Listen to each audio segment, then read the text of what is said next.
This here is a basic IV starter kit. It comes with everything that you'll need. Some like this one comes with actual latex gloves. I think these are gloves here. Yeah, which I will not use. I have, and you actually everything's supposed to be latex free. Yeah. Everything's supposed to be latex free in the in this setting now, just because patients are allergic. There's a lot more patients that don't know they're allergic to latex. I found out the hard way.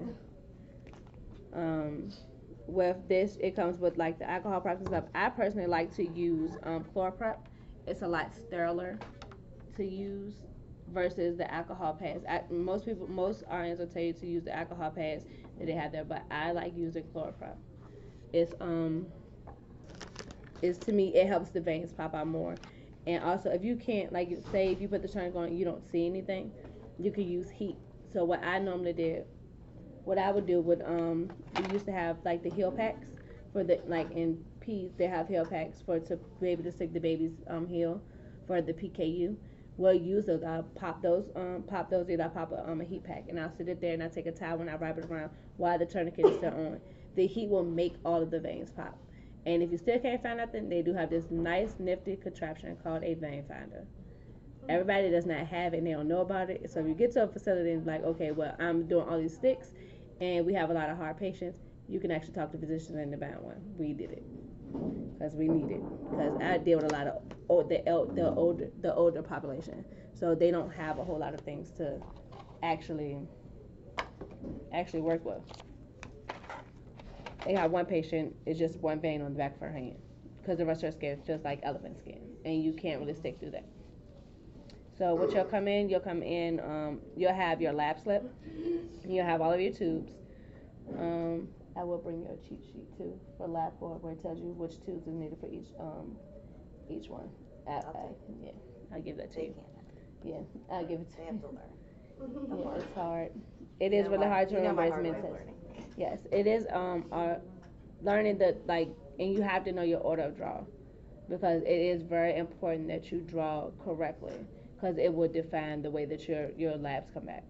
Because if you draw incorrectly, it can make somebody's potassium read really, really high, and then the stuff that we're really looking for when everything is normal, but you put one agent into another tube because you draw it incorrectly. So when you come in, you'll check your lab slip, you'll check the armband, I normally ask the patient, are you left or right-handed? That does play a key factor because the veins that are not not in the dominant hand, they're more prominent. That's why I normally go for it. And I also ask them because your patient knows your body better than you do. Where would you prefer for me to stick you? A lot of people are like, oh, the back of the hand, and the back of the hand is really nothing because the back of the hand will actually blow faster than it will in the AC. So I ask, okay, where would you like to be stick? Sometimes they'll normally get it down here, but they'll get it up here. And as you can see on this one, I think it's just the muscle part where they actually do things. But you can draw. I mean, you can put one here. It's not frowned upon, but they don't like them to be here. And if you're doing a CT scan, it has to be in the AC, or it has to be above the wrist. It cannot be anywhere close to the wrist because of the contrast dye, it can burn up the actual veins. So, and I'm left-handed, so make sure that I have everything that I need. I don't know why they have that in there. Okay.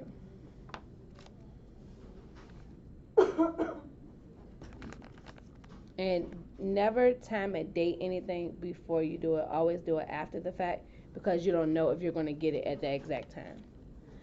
Alcohol. I think I'm missing something. Okay. And with these ones here, this extra tubing part, this right here is sterile with the inside of here. So you'll pop this piece out, and then you'll take this one to the catheter. You'll pop this piece out because it's sterile too, and it gives you a second opening, so that you can actually run medication in one and fluids in the other. Or if you have to draw labs off, you can draw labs off on one side. And me personally, I like to prime the pigtail, and that is this part here. I like to prime that before I do my IV. How do you know which one's which? What the Lines. the lines? You only know if you're hooking the medication up. Okay. So you can use it for either or. Okay. So I normally prime the pigtail, which is this part here, and then I'll set this back into the tray. And as you guys know, I'm left-handed, so a lot of my stuff is going to look backwards to you if you're right-handed. I'm left-handed. Yeah. Okay. So, especially the way I tie the tourniquet. See, she does it backwards too. Yeah. So, and this patient said they prefer for the AC. Okay, and I always tell them, I always look before I stick, because a lot of people like, oh, it's one right here. Even though you can feel this one, it may be a better one over here. And that's just me. I'm more of a, if I can't see it, and if I can feel it, I'll still go for it. And I know I'm always a one stick person, unless they're really hard stick and they really dehydrated and I'm having a really bad day. Can you do it like on your forearms? You can do it here. You can do it on the back of the arm. I've actually did once here, where I've actually had the patient sit like this, and you have to insert it. When you're on the back side of the arm, you have to insert it in this way, so that it's going towards the heart. That's how you remember it. Everything has to go towards the heart. Even when they're doing the ones in the neck, they go down into the neck. Yep, and you have to sit up like this, and then I'm standing on my tippy toes on a step stool, and I'm just dangling in mid-air, trying to make sure that we're getting stuff together. So then, first, what you're gonna do, you're gonna clean the site, and don't rub in circles. You're going to wipe up and down. Don't ever rub in circles because of the agent. All you're doing is you're moving the germs from one spot to the next. So as you're doing the circular motion, you're not moving them. You're just moving them around. So you always wipe up and down, not around. That's how I remember that. And you cannot leave. Well, I personally leave the tourniquet on as I'm sticking the patient, and then I pop it off to draw labs, because you already have all that built up pressure. It's automatically gonna come out, especially if it's a good line. So then, and you're going to go bevel up, and see, these ones are a lot different than what I was trained with. A lot harder. Yeah, 1 minute is the technical time. Yeah, so if you have to keep taking it off and putting it down, that's just that. But from my personal experience, I normally pop it as I'm drawing labs, because it builds that pressure up. So you'll retract back to make sure that you get it. Yeah. And then you're gonna go parallel to the skin, insert in. Just like if you're drawing blood. Drawing blood, yep. Same thing you said. But do you go all the way in? You're gonna pull back. You'll get a flashback, just like. Yeah. Butterfly. And you see, these are lock needles. They come all the way back off. And you see, I didn't insert the catheter. The catheter is just a plastic piece that just holds the placeholder there. And what you're gonna do is, when you're flushing, you can flush it in. So the flushing just helps to motivate it more. Some patient in this is not letting me advance anymore. But you can pull back, and you see how positive blood return. Yep, flush it in.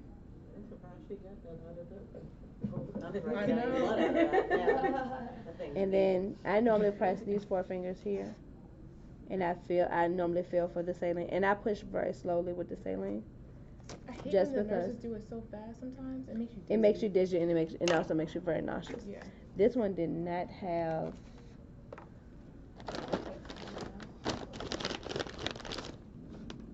What is it I look for? The Tegaderm. Oh, Yeah.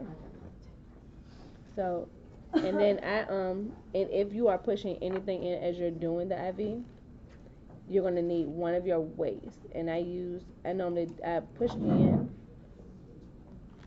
5 cc's, and then I draw back 5 cc's. So that way that's your waist there. And you don't push the rest in? Mm-mm. What if that for again? for the waste because you're already inserting 5 cc's of fluid. Thank you. And then you're gonna pull back. Okay. So then with this, you'll make sure that your line. So the that's just to flush it through. Mm-hmm. Just to flush it through to make sure that it's working. And you'll take this here, and you'll go across there. If you push and you start to see any swelling, that Yeah, means or you're a not bubble, in the you're not in the vein, and you'll have to pull it out. Some people are like, no, it doesn't hurt. And I always ask as I'm sticking them, and especially if I get a positive blood return, does that hurt? Because even though you're still inside the vein, you may need to pull back just to reposition it. And once you have the tegaderm on, when you're drawing labs, you're able to pull back onto this, especially if you're not getting any positive blood return. You're able to pull back on this because sometimes it can be set up against a valve. So the more. Is that smaller? That needle's smaller than what you do blood with, right? No. Well, then why does it not like bother you when you move around and stuff? Because the needle is out. It's just a plastic. It's a plastic placeholder. So this is the needle. This here is the needle. Oh, okay. When she takes it out of the RMLC, it's just like a And then you flimsy just clamp this plastic off. piece. I always was wondering why. Yeah, that Yes. up there. Yeah. No, she has an insulin pump. Oh, you do? Mm-hmm.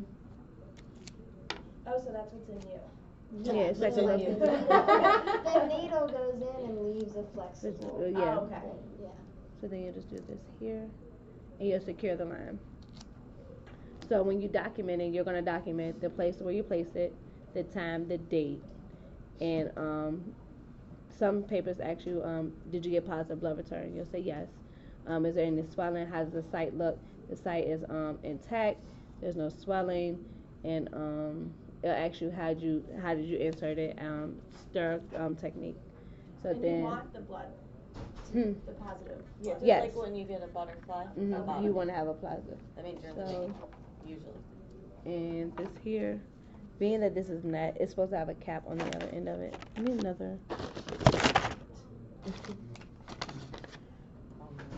I need another alcohol swab. Okay, so with these, before you reinsert into a line, you always clean this part here, especially if it's not.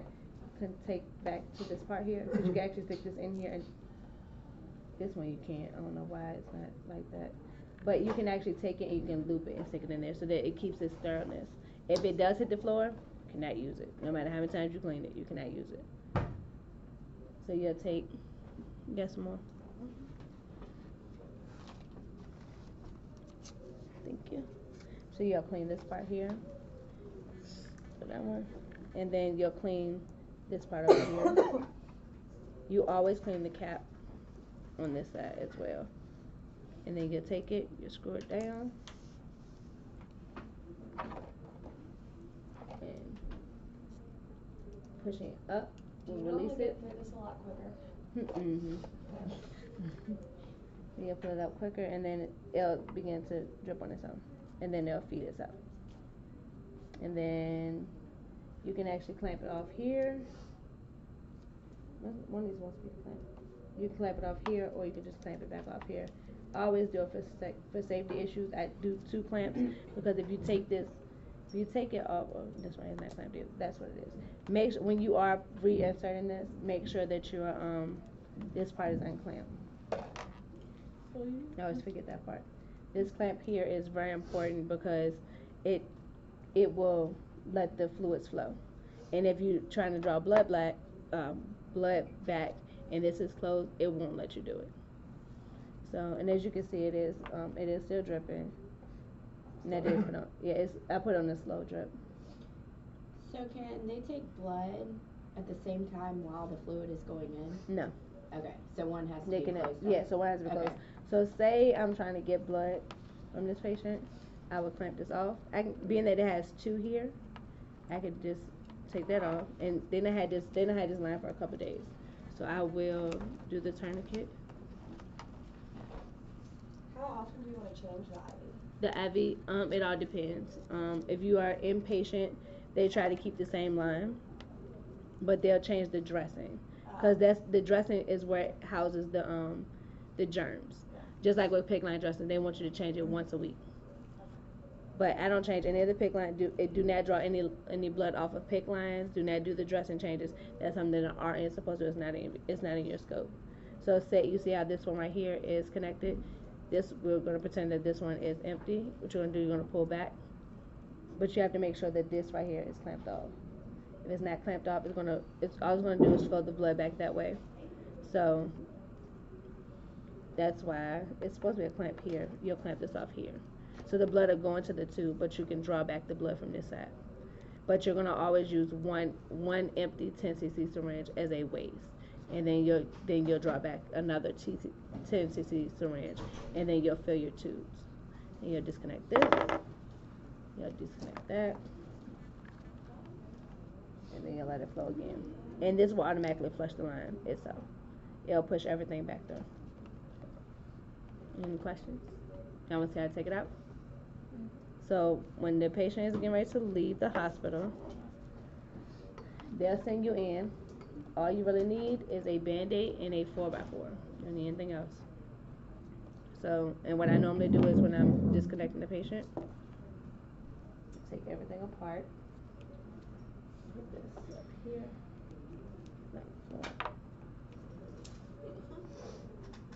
Tell you the devil working against me. I will take this and then I'll flush the line just to make sure that the line is still properly working. I'll do one more positive blood return. I'll flush the line so that everything in here is gone. Then, and I talk to the patient as I'm taking the needle out, just because it helps them take their mind off of the pain that you're ready to cause them. Oh, it hurts? This part hurts. Oh. The tegaderm. So as you're pulling, I pull the skin back and away from the tegaderm. I keep telling them breathe, just breathe through it, and normally pop it all the way around. Be nice if you could rip it off. Yeah, but that can cause a skin tear. So as you're doing it gently.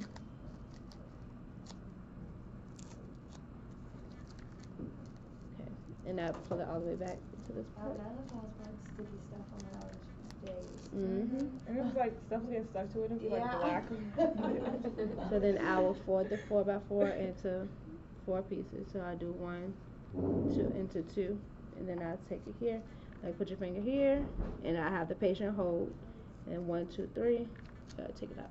So this is the catheter that I'm talking about. It's just a flimsy piece of plastic that dwells within the vein. And then you'll just put the Band-Aid on. Sometimes it depends on if the patient's on Coumadin or if they're on a blood thinning agent. You have to apply pressure. So I normally try to get them to hold pressure, like push, push, push, and I try to get them to hold it for at least 60 seconds, and then I'll put the Band-Aid across. They also have this wrap that you can use. There's the color ones are latex, and the non-color ones that are like tan or white, they don't have latex in them. They're actually latex free. Yeah, But they'll wrap your arm. Those are like the pink ones and all that. Yeah, They have latex? Yep. Now I'm gonna break out right now. Yeah, there was so much blood from when they took it out of my mom. On the arm, like, we had to call like 2 different nurses in because it wouldn't stop. Yeah. Okay, and then these here will go into your sharps container. All of this stuff here. If this had blood in it, it'll go in the sharps container. This here goes in the trash can. Even the little piece of gauze that has a little piece of blood on it, it goes into the trash can. Just because if Jacob was to see that, they're going to say that it's not contaminated. How do they like fish through the trash can? They will. There's no needle in there. Yeah, and that's the thing. That's what they're gloves, looking for. gauze, what else can I find? Yeah, gloves do not go in this. So you just, $500. yep, Ching each- ching. Yep. I'm And gonna the hard part I'm gonna is- get rich quick here. Then you'll just everything else away. And please take this